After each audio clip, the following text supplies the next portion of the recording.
പലപ്പോഴും പല ഭാര്യമാരും ചെയ്യുന്നൊരു വലിയ അബദ്ധമാണ് നമ്മുടെ ഹസ്ബൻഡിൻ്റെ അടുത്ത് എപ്പോഴും പറയുന്നൊരു കാര്യം, എനിക്ക് നിങ്ങളല്ലാതെ വേറെ ആരാ വഴക്കുണ്ടാക്കുക എന്ന് പറയുന്നത്.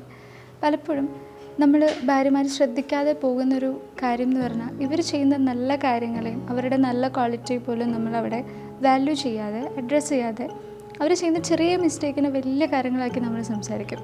പലപ്പോഴും ഒരു മെയിലിനെ സംബന്ധിച്ച് അവർക്ക് അവരുടെ പ്രൈഡ് എന്ന് പറയുന്നത് ഭയങ്കര ഇമ്പോർട്ടൻ്റാണ്. അപ്പോൾ ആ സമയത്ത് നമ്മൾ അവരിങ്ങനെ ഭയങ്കരമായിട്ട് ഡിമിനിഷ് ചെയ്ത് സംസാരിക്കുമ്പോൾ അവർക്കത് അവരെ തന്നെ ഇല്ലാതാക്കുന്നൊരു ഫീലിലേക്കൊക്കെ പോകാറുണ്ട്. പലപ്പോഴും ഈ ഭാര്യമാർ ഈ മിസ്റ്റേക്ക് ചെയ്യുന്നതുകൊണ്ട് തന്നെ ഇവർക്ക് ഇടയിലുള്ളൊരു അണ്ടർസ്റ്റാൻഡിങ് പോലും ഇല്ലാതായി പോകും. അപ്പോൾ എപ്പോഴും അവർ ചെയ്യുന്ന നല്ല ക്വാളിറ്റീസിനെയും അവരുടെ നല്ല ക്വാളിറ്റീസിനെയും അവർ ചെയ്യുന്ന നല്ല കാര്യങ്ങളെയും അഡ്രസ്സ് ചെയ്ത് അപ്രിഷ്യേറ്റ് ചെയ്താൽ men will be more happier than you think.